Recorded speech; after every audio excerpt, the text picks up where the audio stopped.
I knew something was wrong. The moment my wife stopped kissing me with her eyes open. You know, the way someone really looks at you, that had disappeared months ago. These days, her kisses were quick pecks on the cheek, as if it were a chore. Her smile felt forced. Her laugh had this strange delay, like it had to buffer first. She was always at work, retreats, or hanging out with coworkers. Half the time, I didn't even notice when she came or went. I'd wake up to an empty house, no trace of her perfume, no coffee cup, just silence. My name is Rick. I'm 42, from Eugene, Oregon. I fix cars for a living and own a small repair shop on Highway 99. Nothing fancy, but it pays the bills. I never doubted her before. I'm not paranoid, but the late nights, the locked phone, and the girls-only weekends that didn't check out started to add up. Then one night, she slipped up. She left her old tablet charging on the kitchen counter. I wasn't snooping at first. I was just grabbing a beer when a notification popped up. The name Dylan appeared with a preview. Miss last night already. That dress was unfair. I froze, bottle in hand. My heart didn't pound. It flatlined. Curiosity overcame caution. I picked up the tablet. No passcode. Dumb move. She had created a hidden Facebook account under a different name, with the same profile picture cropped just enough. I scrolled. My hands shook. Dozens of messages, photos, hotel selfies, laughing together like teenagers. Dylan looked like some finance bro cliché. Perfect teeth, tight shirts, smug grin. They even had pet names for each other. My firecracker, my alpha. I couldn't look away, like watching a slow-motion car crash. When she came home, I confronted her immediately. You seeing someone? She blinked once, then smirked like she'd been waiting. You're boring now, Rick, she said. I need more. No apology, no guilt, just cold words, as if I were a toy that had stopped being fun. I laughed bitterly. So that's it, she shrugged. I was planning to divorce you anyway. Then she walked past me, heels clicking, as if it were an ordinary Tuesday. I followed, partly in shock, partly on autopilot. Her suitcase was already packed, as if she expected me to find out. You already packed? I asked. She didn't look at me. I'm staying at Dylan's until the divorce is finalized. I stared. That easy for you, huh? Finally she turned, arms crossed, leaning against the dresser. He's everything you're not, Rick. Successful, passionate, good-looking. That one hit me harder than I expected. I felt it in my chest, a sudden drop in air pressure. I've been holding this house together, I said. Paying bills, covering your parents' meds while you're out finding yourself. I've been here. She rolled her eyes. You're just a mechanic. I stepped back. Wow, she said coldly. I've outgrown you. And walked past me again, carrying the suitcase. She tossed a thin black file onto the kitchen table. You remember this? I didn't need to answer. That was the prenup I had signed when she was still useful to me, and I was broke. She smiled. We'll see who walks out with what. She grabbed her keys, gave one last glance, expecting me to beg. I didn't move. She left. I sat at the table and opened the file. Legal documents sprawled before me. Then I remembered a conversation from years ago when she was launching her company. She insisted on the prenup, said she needed financial clarity. I didn't argue. Flipping through, I found Clause 14, third paragraph. If either party engages in an extramarital relationship while married, the non-offending party is entitled to 50% ownership of any business assets acquired during the marriage. I read it twice, then laughed, long and hard.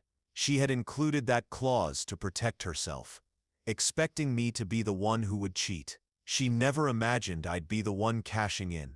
I didn't wait.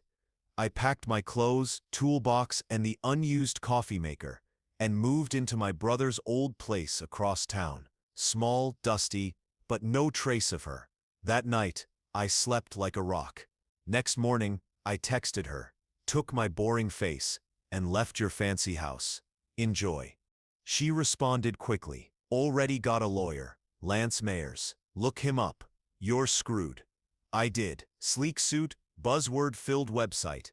Aggressive strategist. I didn't reply. Instead, I called his office under a different name and booked a consultation at a diner downtown. He arrived in a gray sport coat, phone in one hand, ego in the other. Didn't even look at me initially. You're Alan Cross? Nope, I said smiling. Rick? His eyes widened. You're that Rick? That's right.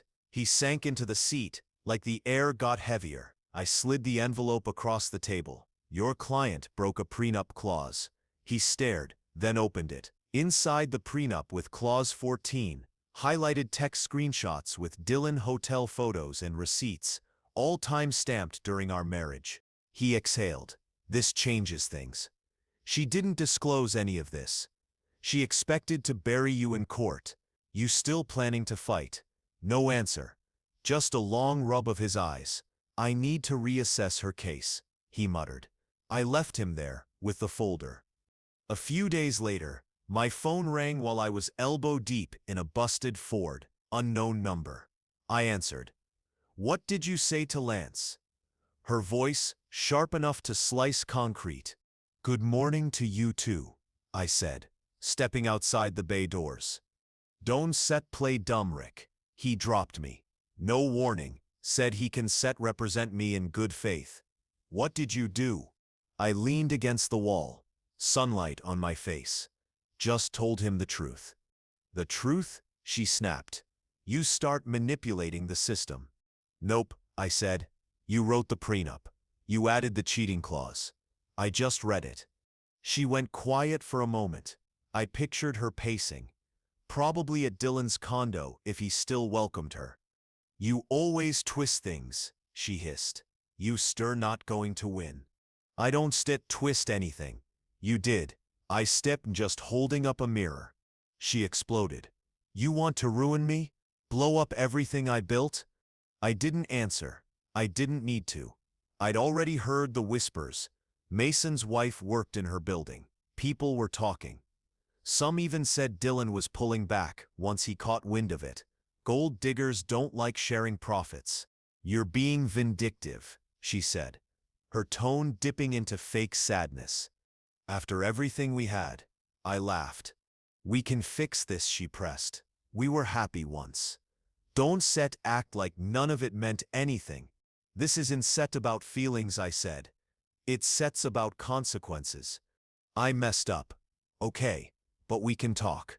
Try again. You stir not sorry, I said. You stir cornered. Long silence. Then her final jab. You really think you deserve half my company? You were broke when it started. I paid the mortgage while you networked. Every win, I supported you. You made the contract. Now I sit in collecting. She hung up. I stared at the screen for a moment, then returned to the garage. Grease on my hands, sweat on my back, and a grin I couldn't hide. A week later, she showed up at my shop. No call, no proper parking, just swinging her Lexus halfway into the employee spot. Rick, she said, walking fast toward me, heels too clean for a garage. I didn't look up. You can be here. This is a workplace. Speak to my lawyer. She folded her arms, lowering her voice. I don't do private with people who lie for sport. She hesitated, then turned and left. About 10 days later, she cracked. Saturday morning, I was at home, coffee in hand, in boxers. Doorbell rang. Looked through the peephole. There she was. No makeup, puffy eyes, hunched shoulders, like she'd aged overnight. I opened the door, but didn't invite her in. She stepped inside anyway. Please don't take half, she whispered, voice shaking. You still ruin me, Rick. You ruined yourself. Tears streamed down her face. I was stupid, she admitted. Dylan Sip's gone. He Sip's not involved in this prenup mess. Smart guy, I muttered. I built that company from nothing. It sets my life, and I'm just here to collect. I panicked. Chase something flashy. Now I'm paying for it. Her last plea, "Can we try again? No lawyers, no revenge, just us." I almost spat my coffee. "You think I sitch him stupid?" Her lip quivered. She looked for memories. Anything to help her case. But there was nothing. I had stripped the place clean months ago. "I miss you," she whispered. "No, you miss the version of me who tolerated your behavior. That guy's gone." I opened the door wide. She blinked, expecting a change of heart. "Goodbye, Alyssa." She walked out silently. I walked out of the courthouse with half her company shares, the one she once said I was too small to be part of. A week later, I emailed her lawyer with a polite offer: "Buy me out at full market value, plus 10% for insult." No reply. I already knew she couldn't afford it. Dylan had vanished too. No support, no calls, nothing. Her name began slipping from press releases. The board got nervous. Investors dislike scandal, cheating, and contract violations in one package. They asked her to step down temporarily as CEO. She sold her downtown loft, moved to a modest condo near the airport. No doorman, cracked parking lot, faded pool signs. She never reached out again. Silence worked for me. I hired a management firm to oversee my shares. No interest in board meetings, just the checks arriving monthly, paid off credit cards, rebuilt the shop's tow truck transmission, bought a new fully loaded cherry red Ram, took my nephew fishing, didn't touch my phone once, fixed the house, gutters, siding, porch light, everything she used to complain about, on my terms. Started dating casually. Drinks, dinners, laughs, no drama, no secrets, no pretending. Life became quiet, peaceful, profitable. I wasn't angry anymore, rarely thought of her. Occasionally, I'd hear about her company, a stumble, a press release, and smile quietly. One Friday, grabbing coffee at my usual spot, I saw her, Alyssa, alone by the window, hands wrapped around a cup, hair tied back, smudged makeup, wrinkled blazer. She looked worn down, not ill, just exhausted. The fire in her eyes was gone. She noticed me and gave a small, tentative smile. "Rick," she said. "Hey." I nodded. We stood awkwardly. "How's life?" she asked. "Peaceful," I said. She looked down, quiet laugh, then up again. "Do you ever think about what we had?" "Sure," I said. "And I set'n glad it sets over."